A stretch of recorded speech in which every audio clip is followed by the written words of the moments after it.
दुनिया झुकती है, उसको झुकाने वाले होने चाहिए। सरकारें भी झुकती हैं, बस किसान आंदोलन जैसे आंदोलन होने चाहिए। नमस्कार, मैं एडवोकेट अमित सांगवान।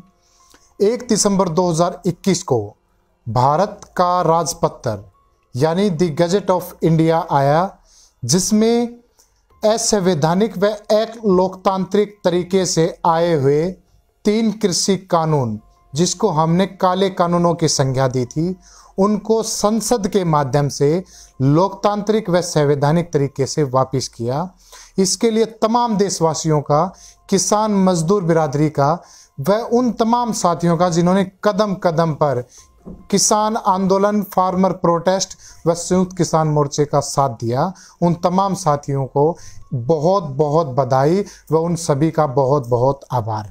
साथियों, ये आपका विश्वास ही था, ये आपकी ताकत ही थी कि हम अलग अलग मंचों के माध्यम से, अलग अलग मीडिया के माध्यम से ये कहते थे कि आज इस सरकार का संसद में बहुमत हो सकता है। ये कोई भी काला कानून ले आए, इस सरकार का संसद में बहुमत है, ये कोई भी काला कानून पास कर देंगे। हम सड़कों पर अपना बहुमत साबित करेंगे, हम सड़कों पर संघर्ष करेंगे, हम सड़कों पर आंदोलन करेंगे। साथियों, ये आपके सड़कों के संघर्ष, सड़कों पर बहुमत और सड़कों पर आंदोलन करने का नतीजा है कि देश में लोकतंत्र के लिए और भी ज्यादा विश्वास इस देशवासियों का बढ़ा है। क्योंकि लोकतांत्रिक देश में कहा जाता है कि धरना, विरोध और प्रदर्शनों के माध्यम से अपनी बातें मनवाई जाती हैं, सरकारों को झुकाया जाता है।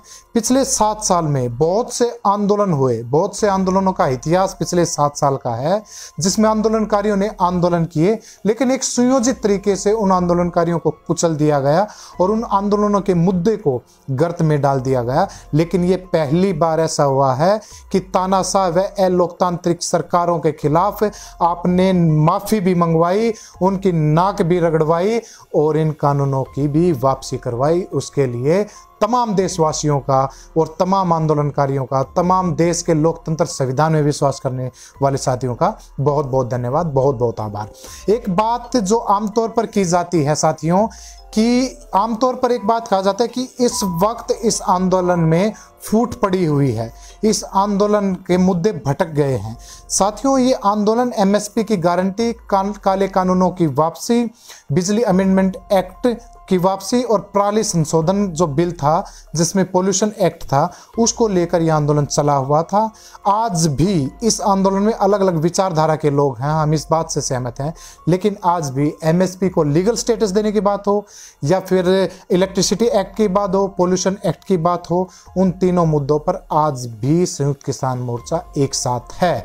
साथ के साथ इस आंदोलन के दौरान जो 2-3 चीजें जो घटित हुई, जिसमें आपके केसेस जो इस आंदोलन के दौरान घटित हुए, जो इस आंदोलन के दौरान लगाए गए, उन केसों की वापसी की बात हो, चाहे इस आंदोलन में जो हमारे शहीद साथी हैं उनके पुनर्वास, उनके आर्थिक व सामाजिक सुरक्षा की बात हो, या शहीदों के स्मारक बनाने की बात हो, या लखीमपुर घटना में जो दोषी हैं उनको सजा दिलाने की बात हो, संयुक्त किसान मोर्चा इस विचारधारा के बिल्कुल साथ है। किसी भी तरह का कोई मतभेद नहीं है।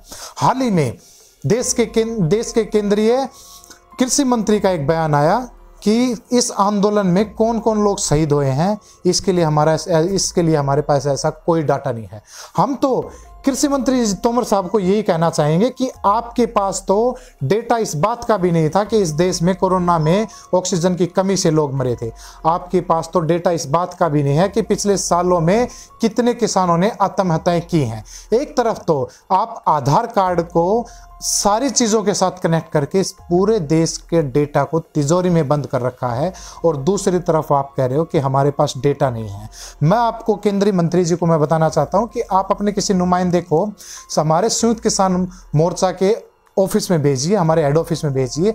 702 लोगों का डेटा हमारे पास है, हम आपको प्रोवाइड करवाएंगे। ये हमारी आपकी जिम्मेवारी है कि 702 लोगों का डेटा हम आपको अभी देने को तैयार हैं।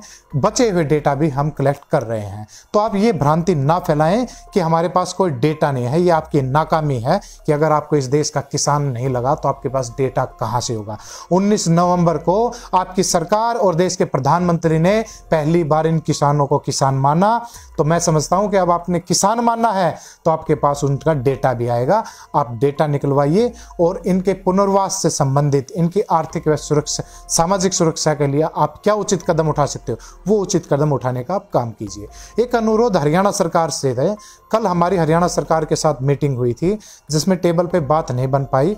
मैं अनुरोध, विनती, प्रार्थना प्रदेश की सरकार से भी करना चाहूँगा कि प्रदेश की सरकार, law and order is a state subject, प्रदेश की सरकार, क्योंकि हरियाणा प्रदेश में सबसे ज़्यादा मुकदमे हैं, तो प्रदेश की सरकार उन मुकदमों को वापस लेने का काम करे।